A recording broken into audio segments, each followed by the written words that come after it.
My name is Eskafi. I am a corporate wellbeing consultant, mindfulness practitioner, and the founder of Still Chill.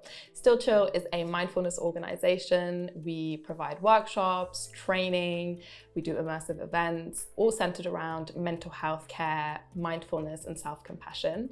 And we make this information accessible to as many people as possible. So we teach people mental health education in a way that is easily understood and in a way that is actually impactful when it comes to organizational culture as well.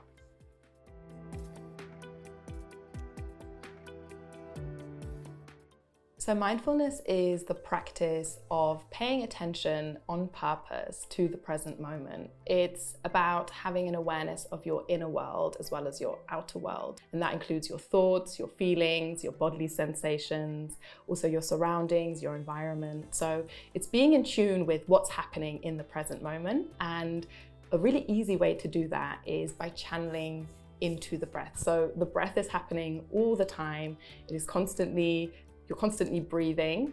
Someone said if it was up to us to breathe, we probably wouldn't do it. We'd probably forget and we wouldn't be here. But thankfully, this is something that's constantly happening. And in order for us to tune into the present moment, we can tune into our breathing and just notice what it's feeling like. So rather than trying to change it, fix it, deepen it, it's really just having an awareness of noticing what your breath is naturally feeling like in this moment. Whether it's smooth, whether it's choppy, does it feel shallow, does it feel deep, and where can you feel it the most?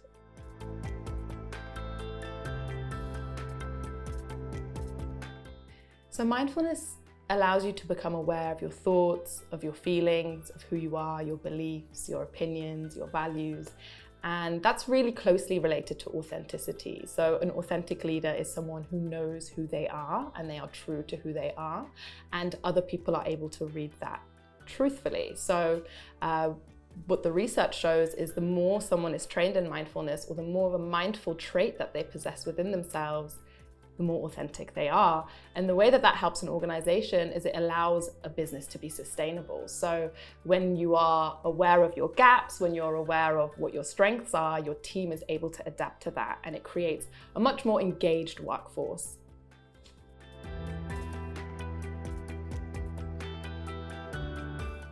So change in organizations, change in general can be really difficult for people to understand and to move through, because our brain is designed to want certainty. It's there for our survival, and in order for us to be well and to survive, there has to be a level of certainty. And when there is change in the work environment, a place where people spend a lot of time, what happens is that people become really uncertain within themselves, but also about the environment that they're in, which then leads to lots and lots of stress.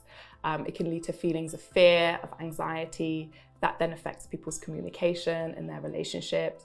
So with change, one of the things I often say is what's really important is the preparation, not just what you do after the fact. So something that's really helpful is for leadership or for people to have open communication through these periods of change. So there is a culture of openness, of honesty, of authenticity, so that people feel involved in the change, obviously to a point where you're able to. A really good place to start is the open and honest conversation. So people want to feel like they're involved in the company culture and in the organization. So a really good place to start is having conversations, sometimes mediated, sometimes just open, as well as providing emotional support. So that can look like training, that can look like workshops, that can look like counseling services, employment assistant programs. So having outsourcing help for people to be able to go and speak what is on their mind and what is on their heart in a way where it's not going to affect them in their workday, or it's not going to affect their work relationship. So outsourcing help is always really helpful, but also just recognizing that change is a very stressful thing and that people are going to take some time to adapt to it. So giving them the grace and the compassion whilst they're adjusting.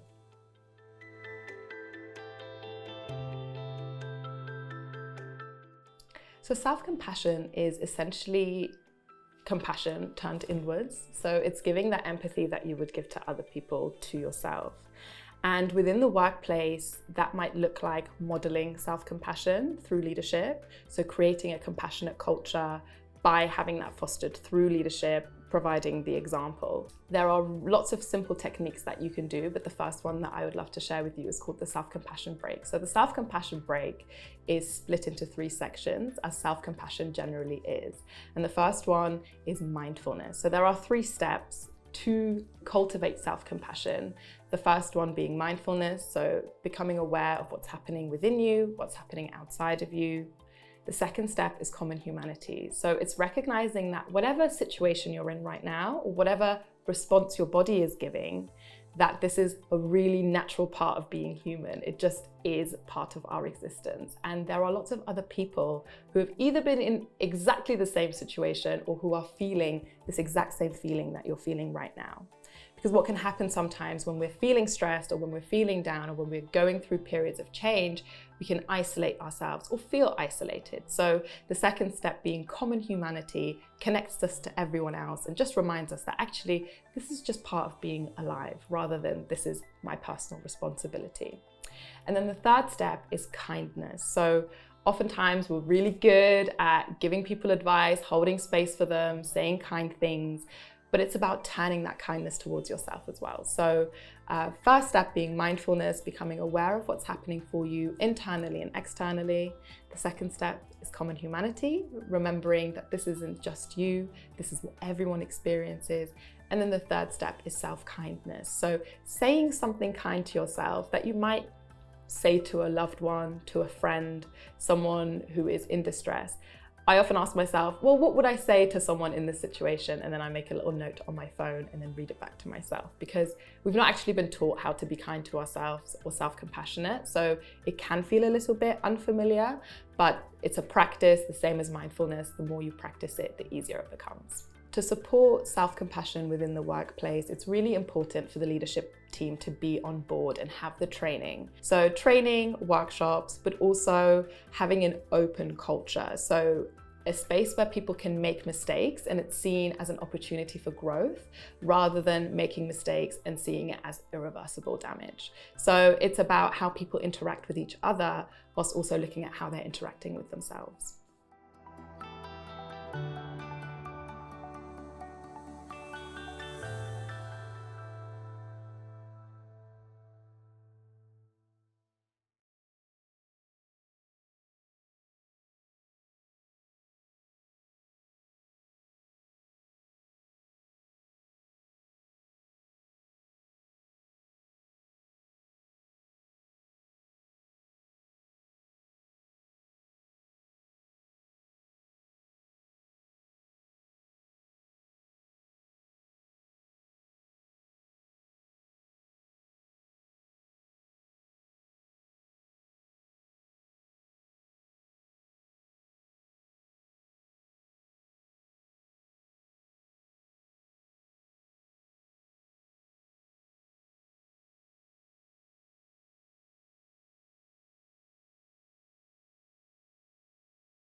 is or by tuning into the breath.